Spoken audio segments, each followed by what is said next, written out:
These are the three things you do when you go for your first job.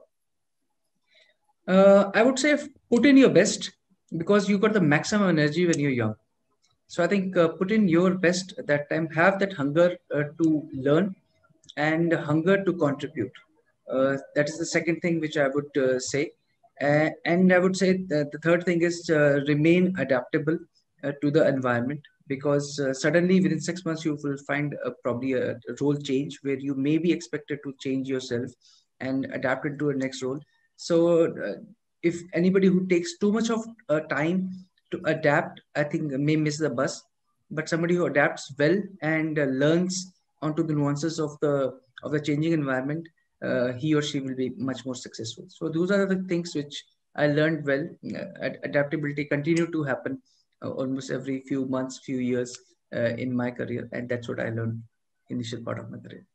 Right, right. So I really think we have, the entire thought process is when it comes to jobs, especially your first job, that we all know that you don't know anything, but that thrive to learn and keep going, being consistent is, I think, all that matters. Right. I always say that anybody who shows the hunger gets more on his plate. So if you are hungry, you will get more on your plate. If you show that less appetite, less will be put on your plate. So if you want to get more on your plate, show that hunger to the people who can put that more food. So anybody who's hungry gets more food on his plate. So similarly, it goes for the professional growth also. Show that hunger, you'll get more work. You show less appetite for work and for growth, you'll get less on your plate. And that's the kind of message I would like to give. Absolutely. What is the need of the hour for the youth of the country? I think youth of the country, I would say that yes, be a nationalist. I would say in nationalist, it's not a theory word which I say, but I would say that be a contributor in your respective sphere of influence. I don't say that everybody has to join the forces or something. In your respective sphere of influence, if you are a student, if you are a citizen of the nation, I think just do your bit, and your best in your sphere of influence. Whether it is to ensure that you are following the rules, you are keeping your surroundings clean, you are following exactly as per the directive of your organization. Just do your right thing. If everybody does the right thing, I think we as a nation would have progressed tremendously, and we would be Absolutely. abiding. So I think that's what I say. Just do your right thing. That's it. What is the difference between an MBA now and before? I think the exposure is the one thing which is there. So there's so much more information which is available to the students now, that it is upon the students to make the best. They're spoiled for choices. There's so much of information which is available. I think that was lacking. It was more from the book that time, but right now I think anything you wish to know or you do not know, just click on it and it's available. Only thing is that you have to make the effort to learn it. So Right. all those who are not making that effort, I think they're missing on so much of information which is available through the wire media or through the digital media. Absolutely. I think you'll agree to this part that somewhere down the line, we, on the contrary, when we were young, we used to, look at the dictionary, find a word, learn new words. This is just one Google away. You search and you get it. I mean, you don't have to think it much. And in the process, you're learning. And the worst thing is that all the sources from all the websites, they are not all true. There are some fake news, there is some real news. So it's all there. Correct. Yes. Right, right. One tip you would like to give to MBA aspirants? MBA aspirants, I would say that yes, know all the factual things which have been taught to you. Get the best of your functional skills right now, because right now when you step out of your MBAs and go to the next organization, whichever one you join, you will be judged more on your functional skills at this moment. uh, at the beginning of the career, it is the functional skills which are the ones which are judged more than the soft skills. Soft skills definitely continuously meet, but the functional skills is just with regards to your finance, with regards to marketing, and whatever subjects are there as part of it. I think know it inside out and forward, backward. Know them, because those are the bread and butter of your first 5 years. on basis of which you're going to either accelerate or decelerate your career. Absolutely. How have hiring trends changed according to you? Hiring trends, I would say that yes, it has gone more digital. Uh, the technology is being utilized quite well. It used to be a little more orthodox way earlier, when it used to be sifting through the data of volumes of resumes and all. I think that is one trend which has changed, where the AI is helping out the recruiters in sifting through that bundles of data, which has got a positive and negative aspect both. But hiring trends, I would say the hiring managers have gone back to that people who are again remaining, have show that hunger for growth, which is there, who are ready to adapt to the new roles which are given it to them, and definitely who are continuous learners in their life. I think these are the two, three things which hiring managers look at people in their whenever they are assessing somebody young into an organization. Right. Talking about the changes in the hiring trends, next question is, in 2 decades, like in the last 2 decades, अगर हम देखें, what remains same in the hiring strategy? क्या है जो बदला नहीं है?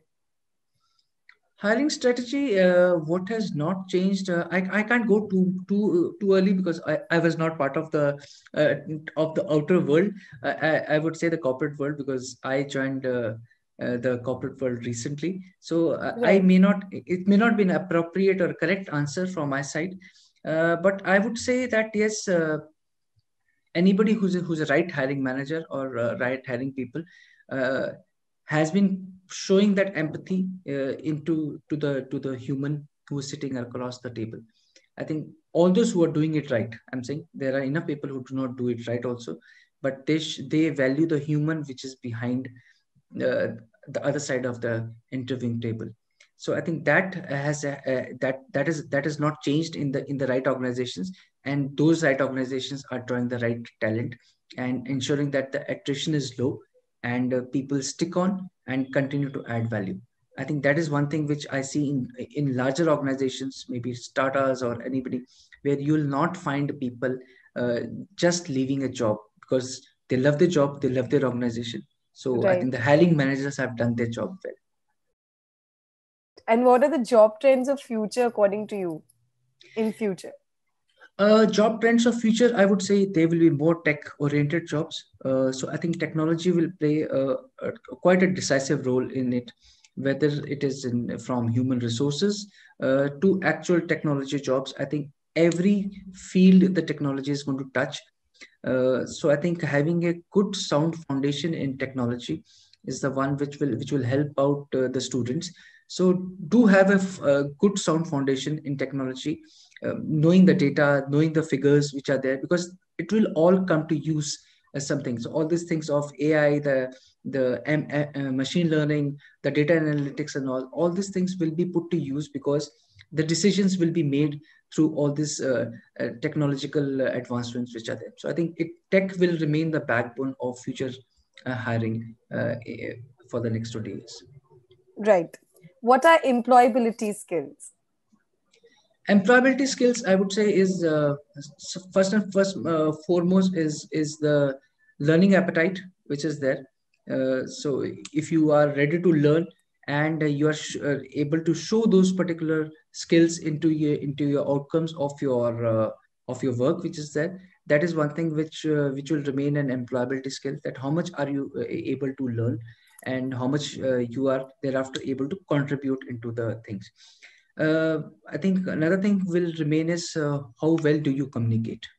That is True. another thing which is very, very important uh, to learn, not only at the senior level but at the right level. Because if you put a wrong communication to your clients or to your customers and all, it can nosedive your a particular process or a particular deal which is there. So get your communication absolutely right. Learn it at the initial stages which are there, and always I think remain positive into COVID like situations will come more often in the future.